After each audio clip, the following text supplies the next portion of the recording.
Good late afternoon slash early evening, everybody. Been kind of a slow news day for the Seahawks. Not a heck of a lot going on there.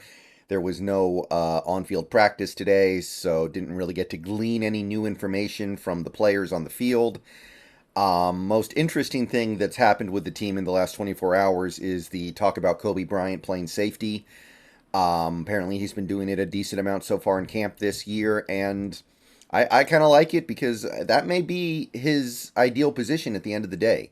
Would not surprise me. When you look at what he's good at and what he's lacking at, it may very well be that he slots in better at safety than anywhere else, so I think that's cool. I like it. The flexibility is going to help him get on the field this year because our secondary is so loaded with guys that are probably going to be slotted in front of him. So I like it. But other than that, we don't really have a whole lot to talk about with the Seahawks. So I guess we got to talk a little bit about our division rivals, which is something that I haven't done a lot of this offseason. Maybe I should. So let's go ahead and take a look here because we did get some big news earlier today. Well, yesterday combined with earlier today about one of our division rivals, the LA Rams. And it concerns, I would say at this point, probably their best player, Cooper Kupp. So Cooper Kupp, at the end of practice yesterday, left the field and did not return. And it was reported that he had some kind of a hamstring injury. At the time, they didn't really say anything about severity. They didn't really say anything about timetable, but it was expected that it was not just a one-day thing. It was expected that it would be something of significance. And earlier today, Sean McVay came out and said that, yeah, this is going to be a little bit of a process here. He didn't give it an exact timetable, but the language used, if you scroll down on this Field Goals article, is he could return for scrimmages in a few weeks. That is the language that Adam Schefter reported that McVay used. So he could return in a few weeks. That's kind of the thing I want to drill down to here. So we are at August 2nd. So if they're saying he could return in a few weeks, the implication is that the best case scenario is that he misses the first two preseason games and is ready for the last preseason game, I guess. Maybe they're even saying, well, at that point, we wouldn't even play him in the last preseason game. So maybe the best case scenario is he misses the whole preseason and is back for week one. But with hamstring injuries being what they are, being things that can take just no time at all or a ton of time, it suddenly becomes very realistic that he could miss at least some of the 2023 regular season.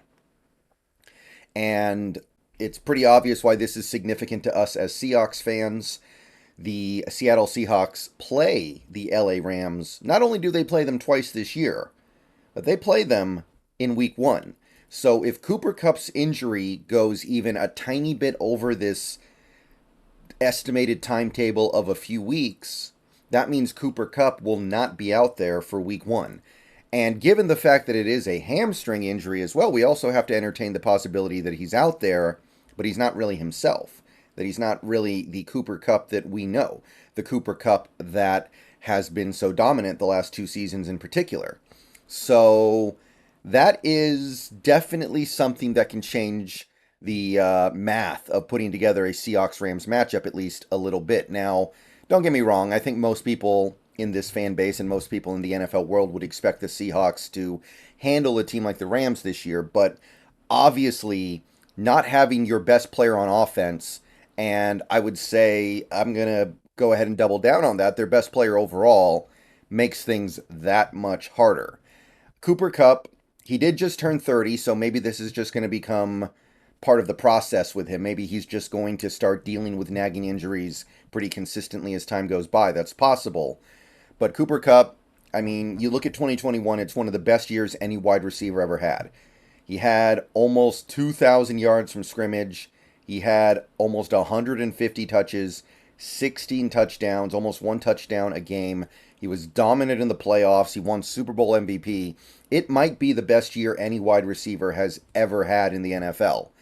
So you throw whatever names you want out there of the all-time great receivers, guys like Jerry Rice, guys like Randy Moss, Terrell Owens, even going all the way back to Don Maynard, looking at guys like Art Monk, Michael Irvin.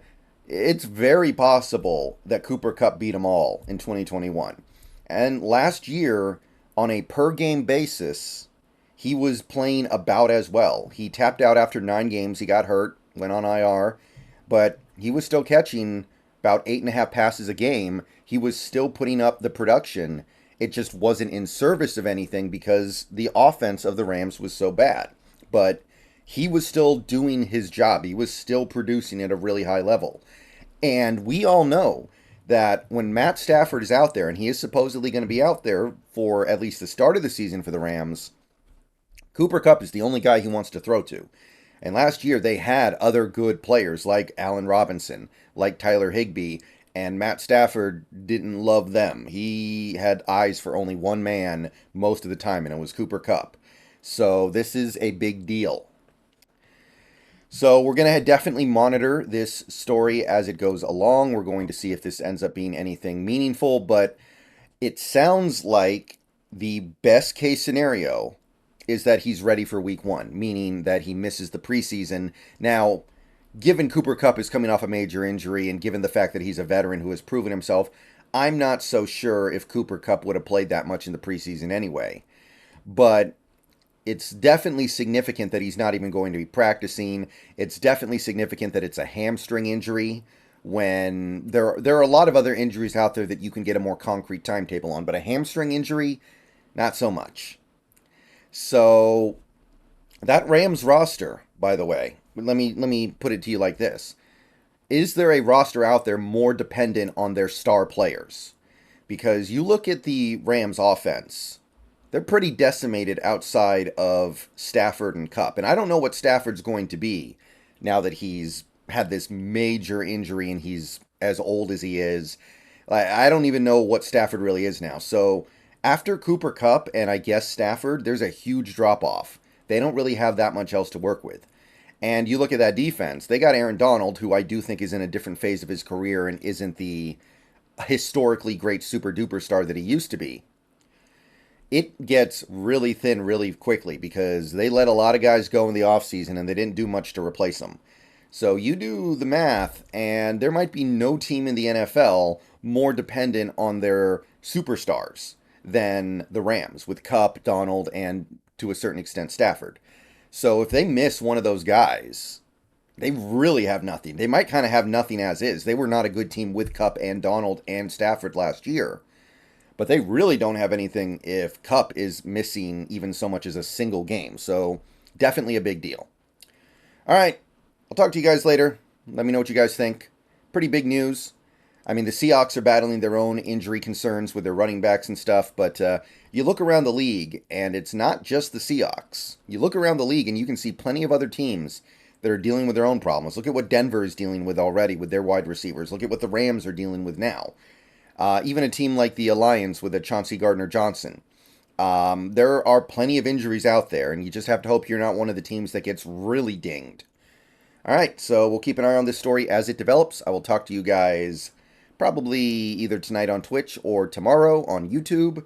And yeah, go Hawks.